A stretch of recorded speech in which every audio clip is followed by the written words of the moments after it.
मेरा नाम एस.सी. श्रीवास्तव है। नीलम श्रीवास्तव।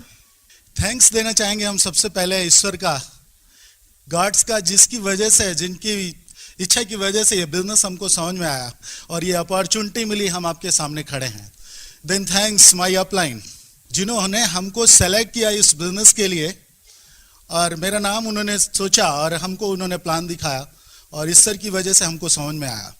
मेरी अपलाइन स्पॉन्सर हैं मिस्टर अरुण एंड प्रेमलता श्रीवास्तव, जो मेरी भांजी के हस्बैंड हैं। और मेरी अपलाइन में आते हैं mister Akbar Ali, SP Singh, Pradeep Thomas, Ramesh Kumar, Arun Thakur, और हमारे मेंटर हैं कुलीन and Meena Desai. Thanks my parents, जिन्होंने हमारे अंदर ये वर्चू गुण दिए कि हम इस काबिल हो सकें, और आज जो कुछ भी हैं हम लोग उन्हीं की वजह से हैं। उसमें बहुत सारा योगदान मेरे बड़े भैया और बड़ी भाभी का है, चूँकि उन्होंने ही हमको पढ़ाया और उन्हीं के साथ रह के हम पढ़ पाए। एंड देन माय चिल्ड्रन, मेरे बच्चों ने इस बिजनेस में बहुत सहयोग किया है। हमारे 2 बच्चे हैं, बेटा है तरुण और बेटी है सुलेखा। बेटा हमारा बीकॉम 3rd ईयर में कर चुका है, इस समय अभी एग्ज़ाम दे चुका है। बेटी BBA कर रही है, और उन दोनों का बहुत सपोर्ट था। And thanks my all team, जिन्होंने हमको इस बिजनेस में यहाँ बनाए रखा। आज जो भी बात करेंगे हम, हमारा पर्पस सिर्फ एक होगा, अपने बारे में बात करने का, कि आप में से कोई बैठा व्यक्ति रिलेट कर सके और वो ये डिसीजन ले सके कि आने वाले दिनों में हमको भी इमरल जाना है और हम ऐसे BBS करेंगे। क्योंकि कभी न कभी किसी न किसी को देख करके हमने भी रिलेट किया था और हमको लगा था कि अगर ये कर सकते हैं तो हम भी कर सकते हैं।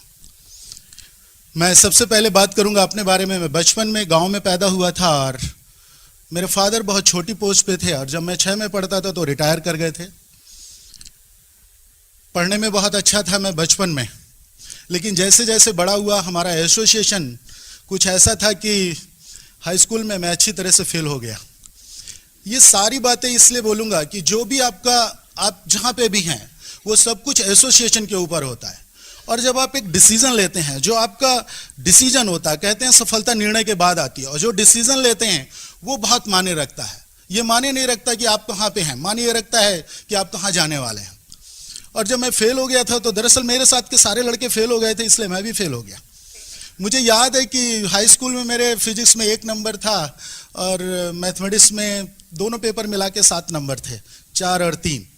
मेरा पढ़ने में बिल्कुल मन नहीं लगता था। हम आगे बैठते थे क्लास में और टीचर पढ़ाता था तो कभी कभी सो जाते थे। जब हाई स्कूल फेल हुआ था तो एक दिन सो रहा था, तो क्लास में एक टीचर बोलते हैं, क्यों जी सो रहे हो? मैं बोला हाँ सर। तो बोले पढ़ो नहीं तो फिर फेल हो जाओगे। तो मैं बोला कि सर इस बार 33 नंबर आ जाएं तो जिंदगी में कभी गणित नहीं पढ़ूंगा। ये सोचता था मैं। और एक दिन क्या हुआ कि अचानक वो टेस्ट ले रहे थे, और मेरे साथ जो लड़के थे जिनके साथ हम रहा करते थे, क्योंकि सब फेल हुए थे इसलिए हमको फेल होने में खराब नहीं लगता था, क्योंकि हमारे साथ के सारे लोग फेल हो गए थे। तो उस दिन क्या हुआ कि मैं उन दोस्तों के साथ नहीं बैठा था, मैं पीछे बीच में बैठा। बाय द वे सीट नहीं मिली या गार्ड का प्लान था, और मेरे आगे एक लड़का बैठा था, 9th पास करके आया था। उसको मैथ आती थी, मुझे नहीं आती थी। मैंने उसके 2 सवालों की नकल की, बाद में मिली नहीं नकल, उन्होंने कराई नहीं या टीचर आ गए।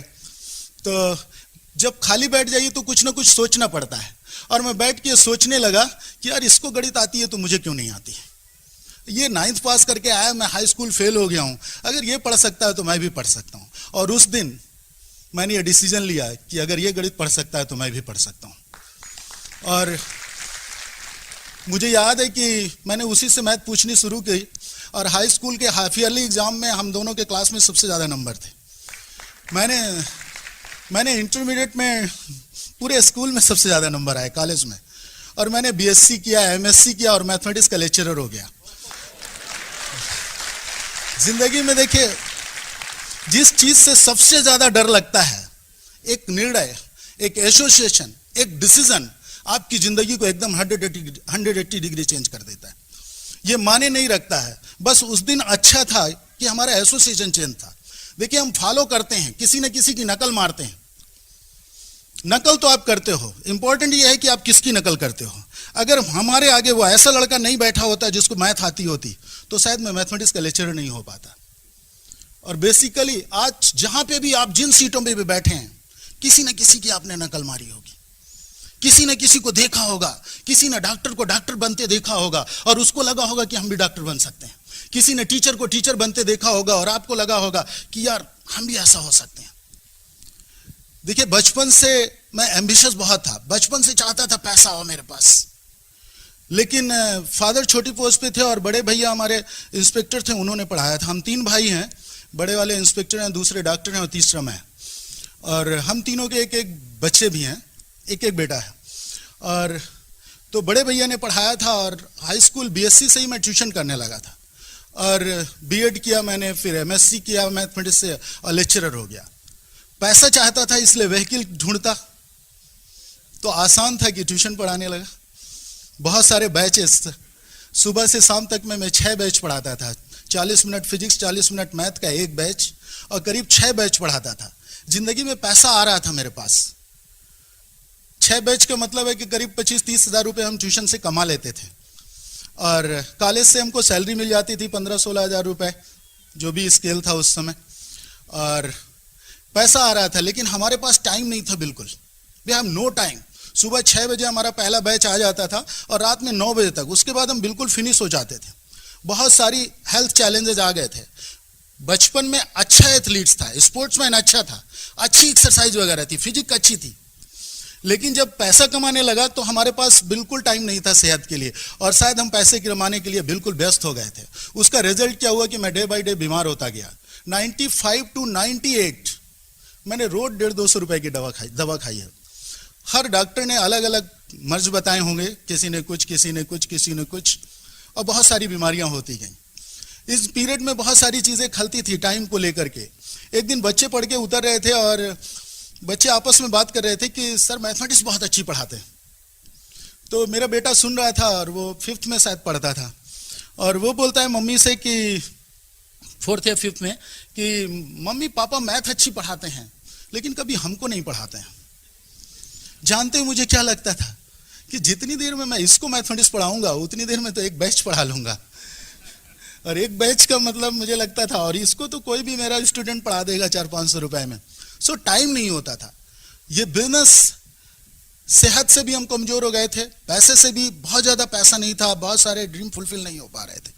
अचानक हमारे घर पे एक दिन हम लोग विंध्याचल माँ के दर्शन करने गए थे, और लौट के आए तो हमारे घर में मेरी भांजी के हस्बैंड बैठे हुए थे, मिस्टर अरुण श्रीवास्तव। और नाश्ता करने के बाद वो बोले कि क्या मामा जी और पैसे चाहते हैं? क्या बात करते हैं, और पैसे नहीं चाहता तो ट्यूशन क्यों पढ़ाता? और उन्होंने प्लान दिखाया। देखिए, समझ में तो नहीं आया मुझे खास, लेकिन एक चीज उनका एटीट्यूड अच्छा था, उनकी गुडविल अच्छी थी। जो मैंने इस बात को उनको सुना, प्लान को देखा और हमने शुरू किया। वो दिन हमारी जिंदगी का टर्निंग पॉइंट था जिस दिन हमने इस बिजनेस को साइन कर दिया। शुरू में देखिए, साइन कर देना ही बहुत मायने नहीं रखता है, क्योंकि इस बिजनेस में बहुत चैलेंज आते हैं। जो हमको पहले चैलेंज थे वो आज भी चैलेंज है। आज भी ऐसा नहीं होता है कि आप एमए शुरू करोगे, बिजनेस शुरू करोगे और लोग आपको ज्वाइन कर लेंगे तुरंत। हमने बिजनेस को देखा और हमने लोगों से बात की। थोड़ा ईगो था, हमको लगता था कि मैं कॉलेज का लेक्चरर हूँ, हमारे कॉलेज में 52 का स्टाफ है, हमारे पढ़ाए हुए बहुत सारे लड़के डॉक्टर और इंजीनियर हो गए हैं, जिनको बात करेंगे वो सब बिजनेस कर लेंगे। ऐसा लगता है, आपको भी लगेगा, अभी भी लगेगा, और हमको लगता था। हमने कॉलेज में जाके स्टाफ रूम में प्लान दिखाया। काफ़ी टीचर बैठे थे, जिनका पीरियड खाली होता था वो आ जाते थे, देखते थे, और थोड़ी देर बाद मैंने पूछा कैसा लगा, अच्छा है? तो बोले कि हाँ अच्छा है, लेकिन जब तुम्हारे 50,000 आएंगे तब हम शुरू करेंगे। अरे सोचिए कैसा होता, हवा निकाल देते हैं लोग। और ऐसा सब लोगों ने बोल दिया। 10-5 लोगों से हमने बात की और सब ने यही कहा, तो मुझे लगा ये तो हो ही नहीं सकता है। और हम बिलीव करिए, इस किट को उठा करके हमने 2 छत्ती पे रख दिया। 2 छत्ती समझते हैं, जो ऊपर कमरे के ऊपर बना देते हैं। और एक 15-20 दिन बाद, 1-2 महीने बीत गए, फिर हमारे घर हमारे भतीजे आए, मिस्टर राजेश श्रीवास्तव। वो डीएसएन कॉलेज उन्नाव में कॉमर्स के प्रोफेसर हैं। और वो आए, बोले चाचा ये बिजनेस बहुत अच्छा है, हम दोनों मिलकर करते हैं, एक काम करते हैं, आधे आप बनाओ आधे हम, पैसा आधा आधा बांट लेंगे। तो बोलते हैं कि मैं बोला कि यार तुम ऐसा करो, इसको पूरा पूरा ले जाओ, मुझे कुछ भी नहीं चाहिए, जो पैसा है तुम ले लेना। 15 दिन बाद वो फिर रख गए, बोले ये नहीं चलेगा। मैं तो पहले ही कह रहा था नहीं चलेगा। दरअसल क्या होता है कि कोई चीज आपके अंदर अगर गट्स नहीं है तो लोग आपको फॉलो क्यों करेंगे? अगर मुझे मैथमेटिक्स नहीं आती है तो मुझसे बच्चा क्यों पढ़ेगा? हम सबको इस बिजनेस के बारे में नॉलेज नहीं था। हम लोगों के पीछे भाग रहे थे और लोगों को प्लान दिखाने की कोशिश कर रहे थे और ये सोचते थे कि ये आदमी बिजनेस में आ जाएगा तो मुझे पैसा आएगा। मुझे याद है एक लड़का एमबीए था और हमारे घर में आया करता था, हमारी बहुत पड़ती थी। मैंने उसको प्लान दिखाया तो उसने, मैं बोला कि यार तुम ऐसा करो, तुम्हारे पास अगर पैसे की प्रॉब्लम हो तो मैं 4400 रुपये लगा देता हूं, लेकिन तुम शुरू करो। हम लोग ऐसा सोचा करते हैं और उस आदमी ने तब भी बिजनेस नहीं किया। एक बार बताऊं, ये प्रॉब्लम तभी थी या आज भी है? आज भी आपको क्या लगता है कि 995 रुपए से आप किसी को साइन कर दोगे, बोलोगे मैं पैसा लगा दे रहा हूं, फिर भी आपको लगता है वो काम करेगा? क्योंकि जब तक आपको ये लगेगा कि लोग काम करेंगे और हम पैसा कमाएंगे, तब तक ऐसा होने वाला नहीं है। क्योंकि अगर आप जॉब करते हो तो किसके लिए करते हो? अपने लिए या किसी दूसरे के लिए? और इफ यू आर नॉलेज, अगर आपके पास नॉलेज है तो लोग आपको फॉलो करते हैं। मैं गारंटी के साथ कहता हूं कि अगर मुझे, अब तो बहुत दिन हो गए हैं, 4-5 साल हो गए हैं पढ़ा नहीं रहा हूं, लेकिन अगर इंदौर में भी छोड़ दिया जाए तो 2 दिन में ट्यूशन ढूंढ लूंगा। अगर किसी डॉक्टर को प्रैक्टिस आती है तो लखनऊ में भी उसको पेशेंट मिलेंगे, इंदौर में भी पेशेंट मिलेंगे, इफ यू हैव नॉलेज। इस बिजनेस में हम लोगों को लगा कि ये ठीक नहीं। हमारी अपलाइन बहुत स्मार्ट थी, अपलाइन सदैव स्मार्ट होती है किसी की भी, और उन्होंने हमको प्रमोट किया दिल्ली फंक्शन के लिए।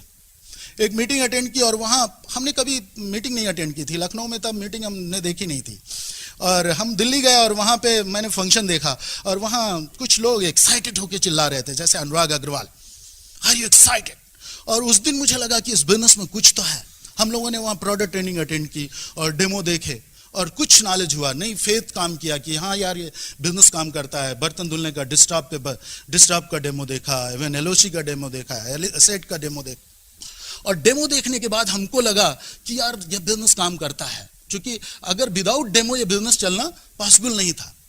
उसके बाद हमने प्लान दिखाना शुरू किया, कुछ लोग ज्वाइन हुए, कुछ गए, लेकिन फिर हमको लगा कि ये नहीं चलेगा।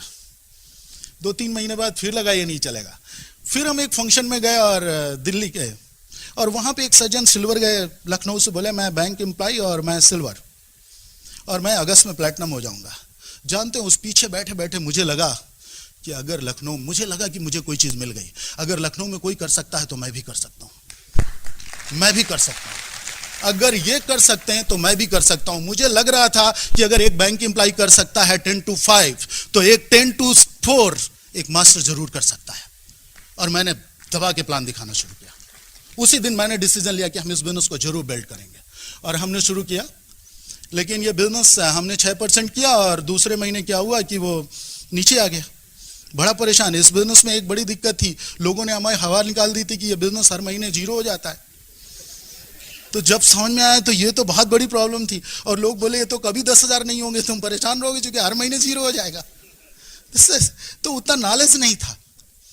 और हमने एक दिन, हमारी अपलाइन आई हुई थी और हमने उनसे काफ़ी डिस्कशन किया रात में एसपी सिंह जी से, और दूसरे दिन मुझे लगा कि यार ये ठीक नहीं है, मेरे से नहीं हो सकता है। और मैंने वाइफ के साथ जाके किचन में बोला कि यार ये बिजनेस नहीं चलेगा, हम नहीं कर पाएंगे। तुम कहो अगर पैसे की और ज़रूरत हो तो हम एक बैच और पढ़ा लेते हैं, 4,000 रुपये तो मिल ही जाएंगे। तो ये बोलेंगे कि देखिए, वाइफ विदाउट सपोर्ट, अगर हस्बैंड वाइफ डिसीजन लेते हैं इस बिजनेस को बिल्ड करने का, तो दुनिया की कोई ताकत आपको आगे जाने से नहीं रोक सकती। और इन्होंने एक बात कही किचन में कि एक काम करते हैं, छोड़ दीजिए, जैसे आपकी मर्जी। लेकिन एक बात बताइए, छोड़ ही देंगे तो क्या होगा? छोड़ देंगे तो कुछ नहीं होगा। सोचिए, अगर हम लोग करते रहे, किसी का 1 महीने में हो जाता है, किसी का 1 साल में, किसी का 2 साल में, अगर हमारा 5 साल में भी हुआ, एक्स्ट्रा 50,000 आए, तो हमारी लाइफ में परिवर्तन आएगा या नहीं आएगा?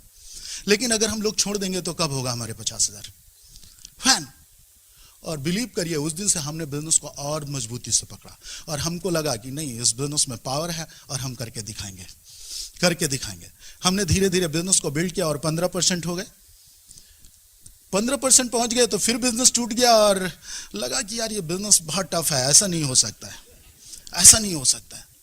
तो एक दिन हमारी अपलाइन आई और बोली कि यार मैं बोले कि 2-3 महीने से मेरा बिजनेस 12% पे रह जाता है, ये आगे नहीं बढ़ रहा, क्यों नहीं बढ़ रहा? तो बोले एक बात बताओ, तुम्हारे बिजनेस में टूल फ्लो कितना है, कितना टूल जाता है, कितने लोग ब्रिड सिस्टम में होंगे? तो मैं बोला कि अभी तो कुछ पता ही नहीं। बोले एसओटी जानते हो, बुक ऑफ द मंथ सुना है कभी? मैं ये तब तो मैंने सुना ही नहीं है, मेरे पास खुद भी नहीं है। तो उन्होंने टूल बहुत प्रमोट किया, और मैंने 10,000 रुपए मुझे याद है कि मैंने दिया और उनको मैं पहले टूल्स मंगाए। और बिलीव करिए, जिस दिन से मैं सिस्टम में आया मैंने टूल फ्लो प्रमोट करना शुरू किया। लॉन्चिंग योर फ्यूचर या बुक ऑफ द मंथ की बहुत सारी किताबें, बहुत सारे कैसेट्स। तो बिजनेस क्या हुआ कि फ्लो करने लगा और हम लोग सिल्वर हो गए। ब्यूटी ये थी बिजनेस की कि हम लोग सिल्वर गए। और चैलेंजेस रहते हैं, देखिए लाइफ में बिना चैलेंज कुछ भी नहीं होता है। कहते हैं अगर बड़े ड्रीम हैं तो आपको बड़े चैलेंज देखने पड़ेंगे। जिस महीने हम सिल्वर जा रहे थे, हमारे फादर बहुत एज थे, 88 ईयर्स के थे, और वो कुर्ता टांग रहे थे और गिर गए और उनका एक्सीडेंट हुआ, तो फ्रैक्चर हो गया था।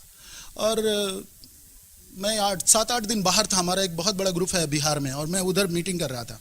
लौट के आया तो बीमार थे। और दूसरे जब हमने सिल्वर किया तो हमारे 10,400 पीवी थे।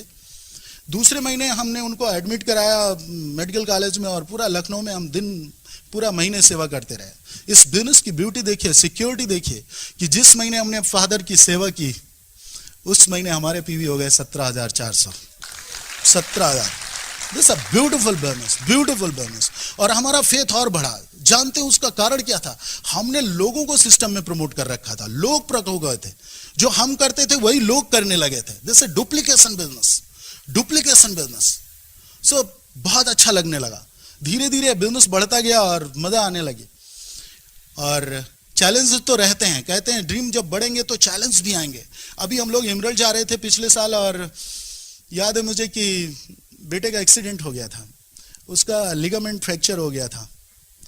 और इस बिजनेस की खूबी भी बताऊं आपको कि इस बिजनेस की ब्यूटी थी कि एक साधारण मास्टर अपने बेटे को अपोलो में ऑपरेशन कराया और हम 15 दिन दिल्ली रहे, 15 दिन। और जब लौट के आए तो उसी महीने दिसंबर हमने एमरल्ड क्वालिफिकेशन शुरू की थी और मई में हमने कंप्लीट किया। अगर आप इस बिजनेस को सिस्टम के साथ प्रमोट करते हो, दैट इज थैंक्स ब्रिट सिस्टम का, जिसकी वजह से हम लोग जिंदा रहे। अगर ये सिस्टम नहीं होता तो शायद हम इस बिजनेस को बिल्ड नहीं कर सकते थे। हमारे जैसे लोगों को बहुत सारे चैलेंज थे। हमारी अपलाइन दूर थी, लेकिन सिस्टम के रहने की वजह से बहुत सारे लीडर्स बाहर से जाते थे जिन्होंने हमको सिखाया इस बिजनेस को। हमारी अपलाइन बहुत दूर थी हमसे, लेकिन थैंक्स ब्रिट सिस्टम का, जैसे बहुत सारे लीडर यहाँ बैठे हैं, अमरप्रीत एंड सीना चावला, द वंडरफुल लीडर्स। बहुत प्रमोट किया लोगों ने, बहुत प्रमोट किया। और शायद ये जो हमारे ब्रिट सिस्टम के लीडर्स हैं, या जो सीडी कैसेट आई, पता चला कि रणवीर जी की लव योर पेरेंट्स बहुत प्रमोट किया था। इन कैसेटों ने हमारे बिजनेस को बहुत बिल्डअप कराया था। और सिंपल हम लोग सिस्टम में थे और एक अंगीठी की तरह भट्टी में सुलग रहे थे और लोगों को देखते थे और लोगों को लगता था, हमको लगता था अगर लोग कर सकते हैं तो हम भी कर सकते थे। हम क्या करते थे, लोगों को रिसीव करते थे और हमको लगता था कभी ना कभी तो हमारा भी नंबर आएगा, हमको भी लोग रिसीव करेंगे। This a beautiful business. और सिंपल बस आपको सोचना क्या है कि फॉलो करना है। किसको फॉलो करते हैं? मैं और बात करूं इससे पहले कि मेरी wife, beautiful wife Neelam Srivastava. Thank you. नाम नीलम श्रीवास्तव है और बाय प्रोफेशन डोमेस्टिक इंजीनियर हूँ, हाउस वाइफ हूँ। और सबसे पहले हम थैंक्स करते हैं गॉड का, क्योंकि ऊपर वाले की मर्जी नहीं होती तो शायद ये बिजनेस अपॉर्चुनिटी नहीं मिलती और हम एक्सेप्ट नहीं करते। अपॉर्चुनिटी तो मिलती है लेकिन उनकी मर्जी नहीं होती तो हम एक्सेप्ट नहीं करते इस बिजनेस को। उसके बाद थैंक्स देते हैं हम एमवे कारपोरेशन का, क्योंकि इनके प्रोडक्ट इतने अच्छे हैं कि प्रोडक्ट को यूज करने से हमारी लाइफ स्टाइल अच्छी हो गई। देन ब्रिट सिस्टम को थैंक्स करते हैं, सिस्टम बहुत पावरफुल है। और फिर अपने बच्चों ने बहुत सपोर्ट किया है। जब हमने बिजनेस शुरू किया था तो बच्चे मेरे छोटे थे और कभी हम लोगों को बच्चों का एक्सक्यूज नहीं बनाना पड़ा, क्योंकि फर्स्ट टाइम हम जब बिजनेस स्टार्ट किए तो दिल्ली में हस्बैंड बता रहे थे कि सेमिनार हम दोनों ही अटेंड किए, तो वहाँ से एक फेथ बढ़ा था और लगा कि बिजनेस अच्छा है। और बच्चों को भी गोल दे रखे थे कि देखो जब मेरी नई पिन अचीव हम करेंगे, जब हमारा 6% होगा, 9% होगा, 12% होगा, तो हम आप लोगों को कुछ ना कुछ गिफ्ट देंगे। गिफ्ट देखिए बड़ा हो या छोटा ये मानी नहीं रखता, गिफ्ट होता है। तो जब मेरे पिन चेंज होते थे तो हम बच्चों को होटलिंग कराते थे, या कभी और बड़ी पिन हुई तो ड्रेसअप उस पैसे से खरीद के दे देते थे तो बच्चों को बहुत अच्छा लगता था। तो मेरी बेटी और बेटे दोनों कहते थे मम्मी आप मीटिंग में जाइए नहीं, हम लोगों का गिफ्ट रह जाएगा। तो बच्चे कभी मीटिंग में जाने से रोके नहीं। और जब बच्चों का एग्ज़ाम होता था तो बच्चे मेरे कहते थे मम्मी आपको टेंशन पालने की ज़रूरत नहीं है, आपका जो गोल है आप उसे अचीव करो, हमारा जो गोल है वो मैं उसे अचीव करूँगी। क्योंकि उस समय बेटी मेरी 3rd में थी और बेटा क्लास 5th में पढ़ता था। ऐसा नहीं था कि बच्चे बहुत बड़े थे, तो वो लोग अपने से पढ़ भी लेते थे और मैं खाना बना के रख के जाती थी तो बच्चे खा लेते थे। बच्चे अपने से सारा काम मैनेज करने लगे और काफ़ी कुछ बच्चों को मोटिवेट किया। ये कैसेट, जो कैसेट हम सुनते थे वही बच्चे भी सुनते थे। और डायमंड लेडी जब बोलती ना कि मेरे बच्चों ने सपोर्ट किया, तो बच्चों ये चीज़ सुन करके उनको लगा कि अगर हम लोग मम्मी पापा का सपोर्ट करेंगे तो मुझे भी अच्छा हो जाएगा। तो ये सब चीज़ें रही। फिर थैंक्स करते हैं हम अपने पेरेंट्स का और अपलाइन का और डाउनलाइन का। तो सभी को बहुत बहुत थैंक्स जिनकी वजह से हमारी पूरी लाइफ स्टाइल चेंज हो गई। हम अभी आपको अपना बैकग्राउंड बताते हैं, हम किस बैकग्राउंड से आए हैं। देखिए मेरा जन्म कानपुर में हुआ और लोअर मिडिल क्लास में जन्म हुआ। मेरे फादर गवर्नमेंट जॉब में थे, बहुत बड़े अधिकारी तो नहीं थे, सिंपल क्लर्क थे। और हम 3 भाई 1 बहन है, बहनों में हम अकेले हैं। और एजुकेशन भी बहुत सो थी, लेकिन ड्रीम था तो बहुत हार्ड वर्क करते थे पढ़ाई करने में। पढ़ते थे लेकिन मार्क्स बहुत अच्छे नहीं आते थे क्योंकि मेरा माइंड ना बहुत शार्प नहीं था। अब मुझे लगता है उस समय ये बात नहीं लगती थी। तो पढ़ाई करते थे। पढ़ाई किस लिए करते थे कि एक सपना था कि लोग मुझे जाने। और मुझे लगता है कि ये हर लेडीज का सपना होना चाहिए कि मेरा ही था। आप लोग को कैसा लगता है?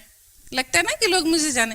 मुझे भी था कि लोग मुझे जाने और इसी के लिए हम पढ़ाई करते थे। लेकिन पढ़ाई में सो थे, जॉब कर नहीं सके। क्या हुआ कि मेरे को तो लगता था कि जो लड़कियां होती हैं ना उनकी कोई रिकॉग्निशन नहीं होती। छोटे में अपने फादर के नाम से जाने जाते थे कि श्रीवास्तव जी की बेटी है। थोड़े बड़े हुए तो अपने भाइयों के नाम से जाने लगे कि ये विनोद की सिस्टर हैं, अमोद की सिस्टर हैं, बंटी की सिस्टर हैं। तो फिर लगा कि चलो जैसा भी है चल रहा, कभी ना कभी तो लोग मुझे जानेंगे। फिर जब इंटर पास कर लिए, ग्रेजुएशन में थे, तब लगा कि अब तो लोग मुझे जान नहीं पाएंगे। चलो अब ना जानते हैं कैसे जानेंगे। जब मेरी मैरिज होगी और हस्बैंड के साथ जाएंगे तो वो हो सकता है वो मुझे जॉब दिला दें और लोग मुझको जानने लगेंगे। रिकॉग्निशन तो मिली। क्या हुआ, शादी के बाद लोग मेरे ससुर जी के नाम से जानने लगे मुझे कि ये लाला जी की बहू है। मेरे ससुर जी को सब लोग लाला जी कहते थे। फिर हस्बैंड की जॉब लगी और हम लोग लखनऊ में शिफ्ट हो गए। लखनऊ आए तो हस्बैंड टीचर, तो लोग इनको मास्टर जी बोलते थे और मुझे मास्टराइन बोलते थे। जानते हैं जब लोग मुझे मास्टराइन बोलते थे तो मुझे बहुत खराब लगता था। खराब इसलिए लगता था कि हमने वर्क नहीं किया था ना, तो ये रिकॉग्निशन मुझे नहीं चाहिए थी। तो हमें लगता था ये तो लगता है पूरी जिंदगी भर के लिए हो गया। फिर जब बच्चे थोड़ा बड़े हुए तो हमने हस्बैंड से कहना शुरू किया कि मुझे कुछ जॉब करना है क्योंकि टाइम मेरा बेकार हो जाता है और घर में बैठे ही तो रहते हैं, कुछ ना कुछ काम करेंगे। क्योंकि मुझे टीवी देखना बिल्कुल पसंद नहीं था। टीवी देखते थे जिस दिन पिक्चर आती थी, पहले हफ्ते में 1 दिन पिक्चर आती थी और महीने में 1 आध बार हम लोग टॉकीज में जाके पिक्चर देख लेते थे। और एक सपना और था कि मेरी जिस लड़के से शादी हो वो मुझे बहुत टाइम दे। क्योंकि हम अपने फादर को देखते थे कि वो ना मेरी मम्मी को टाइम देते थे और ना हम लोगों को कहीं घुमाने ले जाते थे। तो मुझे लगा कि पापा ना मम्मी को घुमाने ले जाते हैं ना हम लोग को ले जाते हैं, तो हम दुनिया क्या होती है कब देखेंगे, कब जानेंगे। और जब पिक्चर देखते थे तो उसमें सीन देख करके मुझे बहुत मोटिवेट होते थे और लगता था क्या जिंदगी है इन लोगों की, हमारे पास तो लगता है कभी ऐसा नहीं होगा। तो ये सब चीज़ें दिमाग में बहुत ज़्यादा बैठी हुई थी। और तो हस्बैंड से हमने जॉब के लिए कहना शुरू किया। हस्बैंड भी बहुत स्मार्ट, हमारे बहुत ही स्मार्ट हैं। एक्चुअली ये नहीं चाहते थे कि हम जॉब करें, इनका भी रीजन था ना चाहने का। शुरू में तो इन्होंने कहा कि देखो अभी बच्चे छोटे हैं, थोड़ा और बड़े हो जाएं तब तुम बात करना जॉब के लिए। फिर एक दिन हम मेंटली प्रिपेयर हुए और रात में हम दोनों बैठ करके बात की। सैटरडे की रात थी। हम इनसे बोले कि देखिए अब तो बच्चे काफ़ी बड़े हो गए और आप चले जाते हो, मुझे जॉब करने दीजिए। तो ये बोले ठीक है, तुम खुद जाके एप्लीकेशन डालो, कौन सा जॉब करोगी? हम बोले हम भी टीचिंग प्रोफेशन में चले जाएंगे, कहीं टीचर बन जाएंगे और 1,000-1,200 रुपये मेरे को मिलने लगेगा।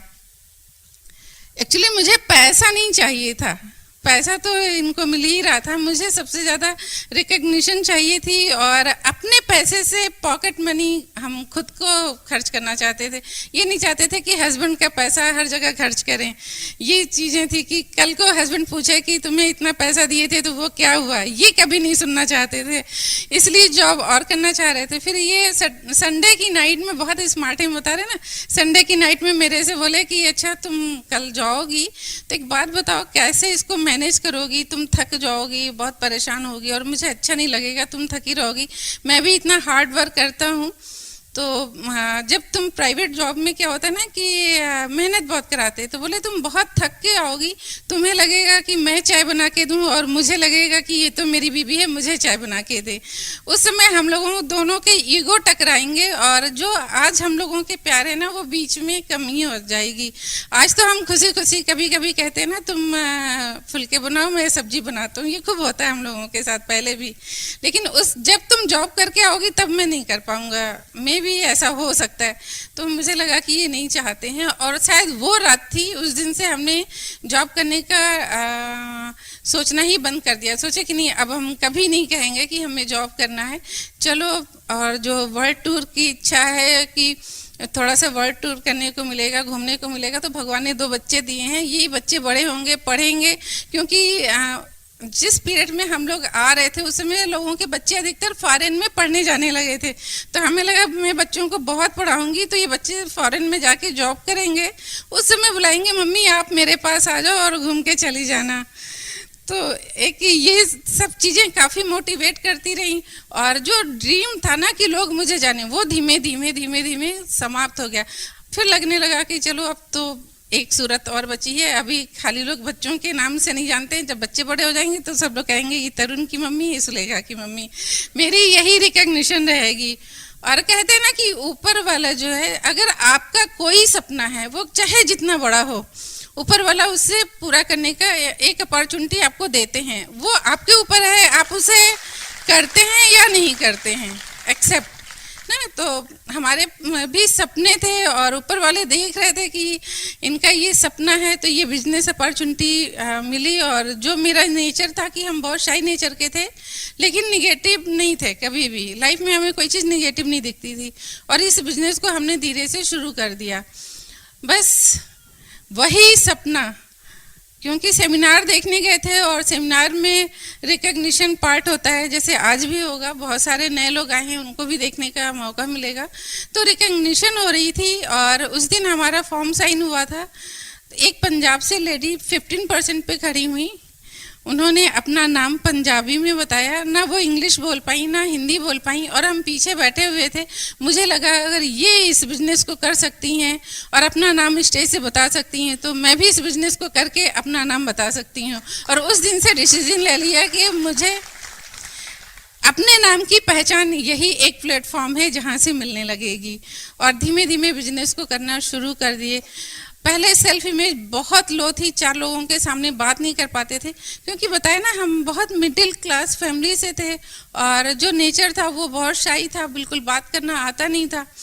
तो अच्छे घर, अच्छी गाड़ी, अच्छी लाइफ स्टाइल, रिकग्निशन के लिए कुछ तो हमको करना ही पड़ेगा, ये बात तो समझ में आ गई थी। तो हमने धीमे धीमे अपने को चेंज करना शुरू किया। चेंज करने में लाइफ क्या हुआ कि हमारी सेल्फ इमेज अच्छी होने लगी और बुक से, फंक्शन से, कहते हैं ना एसोसिएशन का बहुत बड़ा असर होता है। जब हम अच्छे लोगों के बीच में बैठने लगे, अच्छे लोगों से बात करने लगे, तो समझ में आया कि हाँ, अगर जब सेल्फ इमेज अच्छी हो जाएगी तो हम किसी से भी बात कर सकते हैं। तो अपनी सेल्फ इमेज को बढ़ाने के लिए हमने कुछ चीज़ों को फोकस किए। एक जगह पढ़े थे कि लोग फार्मूला लिखते हैं और लोग करते हैं, व्याख्या लिखी जाती है, लोग उसे पढ़ के मानते हैं। तो समझ में आया कि हमें तो सबसे पहले अपने को ही चेंज करना पड़ेगा। तो चेंज करना शुरू किया, हमने किताब पढ़ना शुरू किया। एमवे प्रोडक्ट को यूज करने से पहले लगता था पहले कि ये तो बहुत महंगा प्रोडक्ट है और इस महंगे प्रोडक्ट से तो हमारा जो पैसा है वो ख़त्म हो जाएगा। लेकिन एमवे कॉरपोरेशन की जो ट्रेनिंग होती है, हमने ट्रेनिंग ट्रेनिंग को लेना शुरू किया, और ट्रेनिंग लेने से क्या हुआ कि समझ में आया प्रोडक्ट क्या है, किस जगह यूज करना है, उसका पर यूज कॉस्ट निकालना आ गया, और 4 लोगों को प्रमोट करना, क्योंकि जब प्लान देखे थे तो उसमें दिखाया था 60% पैसा हमारे और आपके बीच में बट जाता है। तो ये चीज़ काफ़ी मोटिवेट की, और लगता था कि पहले जो है हम कैंटीन से सामान ला रहे थे, तो कैंटीन में भी क्या होता था, जैसे आज के हमारे बिजनेस में प्रोज्यूमिंग है, सेम कैंटीन में भी, तो हमें लगा कैंटीन का पैसा तो आज तक का मुझे दिखाई नहीं दिया जो हमने बचा के रखा, लेकिन अगर प्रोज्यूमर बन के इस प्रोडक्ट को यूज करते हैं तो 60% पैसा हमारे बीच में जो जा रहा था मार्केट में वो वापस मिलने लगेगा, और उससे हमारी लाइफ अच्छी हो जाएगी। तो यही सब चीज़ें समझ में आने लगी, बहुत अच्छा लगने लगा धीमे धीमे। और जब 4 लोगों से प्रोडक्ट की बात की, नॉलेज नहीं था, तो लोगों ने रिफ्यूज कर दिया और बोले कि आपका प्रोडक्ट बहुत महंगा है और अच्छा नहीं है, ये मैं नहीं ले सकती। तो फिर हमने ट्रेनिंग लेना शुरू किया, EPP, EPS, हेल्थ के प्रोडक्ट बहुत ही अच्छे हैं। न्यूट्रीलाइट, अब न्यूट्रीलाइट के बारे में हम डॉक्टर तो थे नहीं, और मेरी एजुकेशन भी बहुत वैसी थी, आर्ट साइड के पढ़े हुए थे, इंग्लिश बहुत ही अच्छी थी, क्योंकि हमने क्लास 6 में ABCD पढ़ना शुरू किया, और क्लास 8 में आने के बाद मारे डर के कि हम फेल ना हो जाएं तो इंग्लिश पढ़ना ही छोड़ दिए। तो कुछ भी लिटरेचर से मुझे समझ में नहीं आता था कि इसमें क्या लिखा है। फिर हमने क्या किया कि अपने यहाँ ट्रेनर से बात की, तो ट्रेनर ने बताया कि मैम अभी हम लोग एक नया कोर्स शुरू करने जा रहे हैं, NHI, अगर आपको इसकी ज़रूरत है तो आप आ जाइए, NHI का कोर्स अटेंड कर लीजिए। और रियल जब हम NHI का कोर्स अटेंड किए, उसमें एग्ज़ाम भी होता है, काफ़ी डर लग रहा था कि कैसे करेंगे, क्या करेंगे, बहुत हार्ड वर्क किए, 3 दिन बहुत पढ़ाई की, जैसे बच्चे पढ़ते ना, मैं वैसे रात दिन सारा काम करने के बाद पढ़ाई कर रही थी, क्योंकि इंग्लिश बहुत अच्छी नहीं थी। तो पहले हम उसके समझने के लिए क्लास 10th की वो क्या कहते हैं, बायोलॉजी की बुक हिंदी मीडियम की खरीद के लाए कि इसमें क्या क्या लिखा है। देखिए हमने कैसे चेंज किया अपने को, क्या क्या लिखा है और कैसे कहाँ यूज करना है। पहले हिंदी में पढ़ती थी, फिर इंग्लिश में पढ़ती थी, पढ़ते पढ़ते मुझे समझ में आए, और फिर एग्ज़ाम दिए तो बहुत अच्छे मार्क्स आ गए मेरे और पास हो गया। आज हम दावे के साथ कहते हैं कि अगर हम न्यूट्रीलाइट के किसी भी प्रोडक्ट पे बोलना पड़े तो कॉन्फिडेंस के साथ बोलते हैं, और चाहे वो सामने मेरे डॉक्टर ही क्यों ना बैठा हो, उसको लगता है कि हाँ मैडम को बहुत नॉलेज है। तो हमने ऐसे प्रोडक्ट की ट्रेनिंग लेना शुरू किया। आर्टिस्टी बहुत ही अच्छा प्रोडक्ट है, क्योंकि हेल्थ ठीक करना है तो स्किन भी ठीक करनी होगी। आर्टिस्टी प्रोडक्ट भी बहुत ही कॉस्टली था, वर्क क्लास का प्रोडक्ट है ना, तो उसके भी नॉलेज चाहिए था, कैसे यूज करना है, क्या करना है। और इस समय तो कॉरपोरेशन हम लोगों को बहुत सारी सुविधाएं दे रही है। एक प्रोग्राम अभी फिर चल रहा है, वुमेन ग्रूमिंग प्रोग्राम, तो हमने उसमें भी पार्टिसिपेट किया, क्योंकि वहाँ पे ट्रेनर ने बताया मैम आप इस प्रोडक्ट की ट्रेनिंग ले लेती हैं तो आपको 4 लोगों के सामने कैसे बात करना है, क्या आप साड़ी पहनती हैं तो कैसे आपकी हेयर स्टाइल होनी चाहिए, आप डॉक्टर से बात करती हैं तो कैसे बात करना है, किसी CEO से बात करने जाती हैं तो कैसे बात करना है, इतना ये सब चीज़ें काफ़ी कुछ सीखने को मिली। और मुझे लगा कि नहीं, अगर हमें अपने सपने को पूरा करना है तो मुझे ये सब काम तो करना ही पड़ेगा, ये ट्रेनिंग तो लेनी पड़ेगी। तो एमवे ने ऐसे हमें बहुत सारी सपोर्ट दी है, जिसकी वजह से बहुत अच्छा लगने लगा। और आज हम आपके सामने जैसे दिख रहे हैं, जैसा बोले हम वैसे नहीं थे। पहले गाँव जैसा मेरा लुक था काफ़ी, और हेल्थ चैलेंज बहुत ज़्यादा था, तो न्यूट्रीलाइट ने फिट कर दिया। और स्किन अब जैसी दिख रही है पहले नहीं थी, पहले मेरी एज ज़्यादा लगती थी, अब लोग कहते हैं आपकी एज का पता नहीं चलता है, ड्यू टू न्यूट्रीलाइट और आर्टिस्टी। हाँ, तो ये सारे प्रोडक्ट्स। और एक चीज़ और समझ में आई कि प्रोडक्ट महंगा और सस्ता कुछ नहीं होता, हम उस समय भी महंगा ही यूज करते थे। देखिए जो हमारी पॉकेट होती है, पॉकेट मनी, उसी के हिसाब से हम लोग सामान खरीदते। कोई भी हो, अगर आपकी सैलरी 10,000 है तो आप 10,000 की साड़ी नहीं खरीद सकते हैं, 10,000 का कपड़ा नहीं खरीदेंगे। उसमें आप ये कोशिश करेंगे कि 1,000 रुपये की साड़ी, 1,000 रुपये में हम खुद की साड़ी, मैं सोचती थी कि खुद की साड़ी भी ले लूँ और बच्चे के कपड़े भी ले लूँ, क्योंकि तब पैसा ही वो ऐसा था। तो जब हमारी पॉकेट मनी बढ़ने लगी तो लाइफ स्टाइल अच्छी हो गई, ये सब चीज़ें। और एमवे कॉरपोरेशन से बहुत कुछ मिला, ब्रिड सिस्टम से मिला ही मिला, एमवे से भी बहुत कुछ मिला। नेम फेम रिकॉग्निशन, जो सपना था वो पूरा होने लगा, क्योंकि जब हम फंक्शन में जाते थे तो वहाँ रिकॉग्निशन टाइम पे या ऐसे भी इंडिया प्रोफाइल वगैरह में देखते थे कि नाम लिख के आता था पैगी एंड बिल ब्रिड, कुमार एंड अंजलि, है ना, लता गाला, कांति गाला, मीना एंड कुलीन देसाई। तो ये मुझे बहुत मोटिवेट किया। मेरे को लगा अरे जो मेरा सपना था कि लोग मुझे जाने वो तो मिल गया। और आज हमें फक्र होता है कि लोग कहते हैं नीलम एंड ऐशे श्रीवास्तव, ये मेरा रिकॉग्निशन होने लगा। और जो घूमने का सपना था वो भी पूरा हो रहा है। एमवे कॉरपोरेशन मुझे फॉरेन ट्रिप देती है और ब्रिट से मुझे इंडिया में काफ़ी घूमने को मिला। ब्रिट के जो भी फंक्शन होते हैं हम उसे अटेंड करने, इंडिया के किसी भी कोने में होता है, हम दोनों हस्बैंड वाइफ जरूर जाते हैं। और आज सेमिनार करने, अभी हम लोग छत्तीसगढ़ में थे, जनवरी में पूरा पंजाब घूम के आए। अगर ये बिजनेस नहीं होता तो शायद मुझे ये कोई चीज़ मिल नहीं पाती और मैं सिंपल वही हाउस वाइफ बनी रोटी बना रही होती और अपनी रिकॉग्निशन ख़त्म हो गई थी। देखिए रोटी बनाना बुरा नहीं है ना, रोटी अब भी बनाते हैं, तब भी बनाते थे, लेकिन अब चॉइस की लाइफ स्टाइल है, अब बहुत सारे सर्वेंट हैं और ये सब चीज़ें मिलने लगी ड्यू टू इस बिजनेस की वजह से। और हम आपको यही होप दिलाएंगे कि एक सिंपल सा कपल, हम और हस्बैंड वाइफ दोनों ही, एक मास्टर की बीवी ये बिजनेस कर सकती। तो आप सभी बहुत स्मार्ट हैं, आप तो कर ही सकते हैं एक फेथ के साथ। Thank you. देखिए वेरी नाइस। सब कुछ इजीली नहीं होता है, सब कुछ इजीली नहीं होता। This is simple business but not easy. क्योंकि इस बिजनेस में लोग जब हंसी उड़ाते हैं ना तो बहुत चुभता है और शायद हम क्विट कर जाते हैं। जब भी आप क्विट करोगे, किसी न किसी की बात से क्विट कर जाते हैं। चैलेंज फेस करने पड़ेंगे। जब लोग हवा निकालते हैं तो बहुत तकलीफ होती है। एक बात देखिए कि मैं एक कहानी सुनाता हूँ जहाँ से बहुत मोटिवेशन मिलता था मुझे। चूंकि थपेड़े लगते हैं, मुझे याद है कि मैं एक दिन प्लान दिखा रहा था, होम मीटिंग कर रहा था किसी के घर पे, और मैंने लिखा कि मेरा ड्रीम है कि मेरे पास एक लाल रंग की मटीज होगी। मैंने फ्रिज पे भी लिख दिया था कि मुझे पास लाल रंग की मटीज होगी। आजकल दूसरी गाड़ी है। तो मैं जब प्लान दिखा रहा था तो मैंने बोला कि इस बिजनेस से मैं एक लाल रंग की मटीज खरीदूंगा। तो वहाँ एक सज्जन बैठे हुए थे उनके घर पे और मैं प्रिया स्कूटर से गया था प्लान दिखाने। तो बोलते हैं कि यार पहले इनसे कहो एक नया स्कूटर तो खरीद लें, फिर मटीज की बात करेंगे। लोग चैलेंज करते हैं।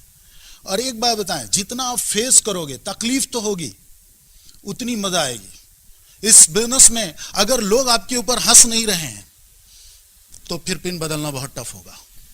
और चाहे जिस लेवल पे हैं लोग, चाहे जिस लेवल पे हों, चाहे आप इमराल्ड हो, चाहे प्लैटिनम हो, चाहे 9% हो, चाहे 6% पे हो, चाहे 12% पे हो, आपके पास हंसने वाले लोग चाहिए जो आपकी हंसी उड़ा सकें।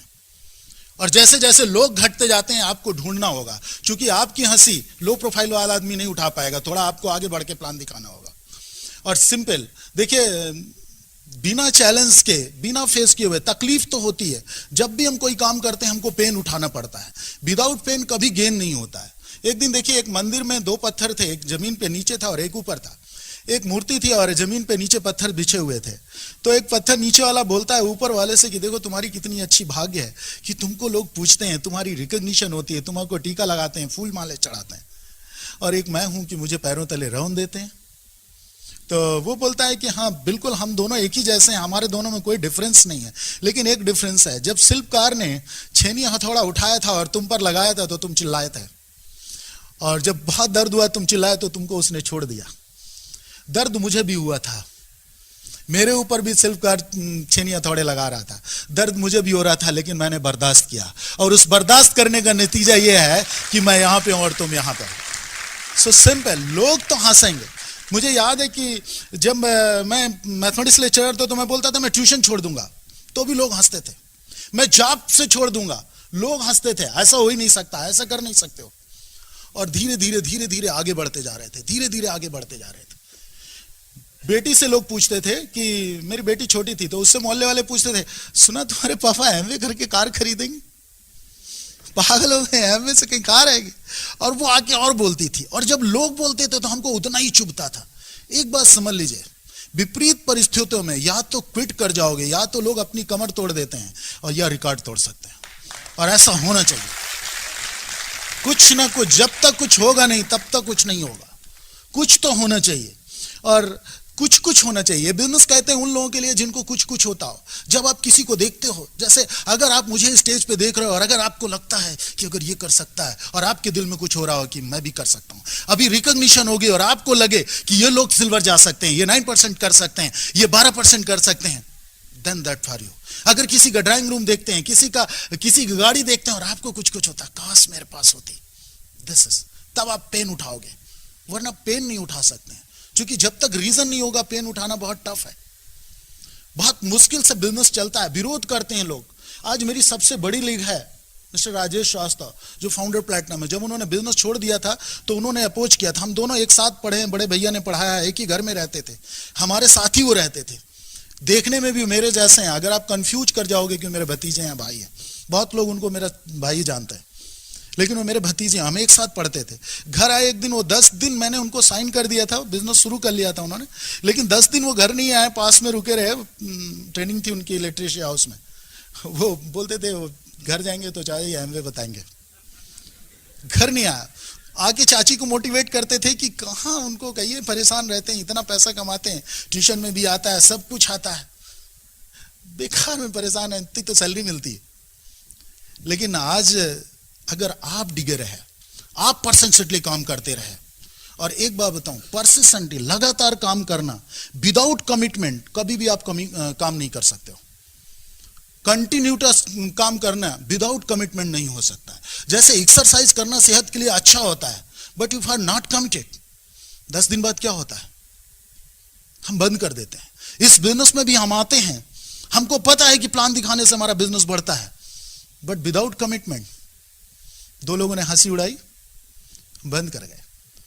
उसका नतीजा यह था कि हमने उनसे एक दिन कहा कि देखो, सारे लोग छोड़ दें, तुमको करना हो करो, नहीं मैं तो करके दिखा दूंगा, अब मैं करके दिखाऊंगा। और जब मैं लगा रहा तो वो मोटिवेट हुए। आज हमारी सबसे बड़ी लेग है, उसमें बहुत बढ़िया लीडर हैं। वो सफायर इस महीने या अगले महीने हो जाएंगे, और इमरल्ड भी वो जल्दी हो जाएंगे, फरवरी तक। उनकी तीसरी लेग भी ब्रेक कर रही है। This a very good group, बहुत अच्छा ग्रुप है उनका। राजेश एंड सुदिव्या श्रीवास्तव, उन्हीं के ग्रुप में प्लैटिनम है। डॉक्टर सर्वेश एंड रश्मि खरे, बहुत सारे लीडर हैं, Dilip and Chhaya Yadav, so many platinum, so many legs, huge leg है वो। आज हमारी बहुत बड़ी लेग हो गई। इस बिजनेस से लोग मिलते हैं।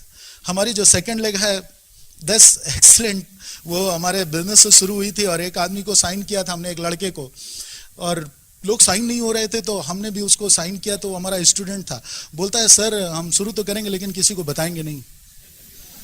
तो हमको लगे यार तुम शुरू ही कर जाओ, यही बात है, तो हम बताएंगे, तो हमको मिलवा दोगे ना? बोला हाँ मिलवा देंगे। और उसने एक आदमी को मिलाया, और वो मेरा फर्स्ट प्लान था।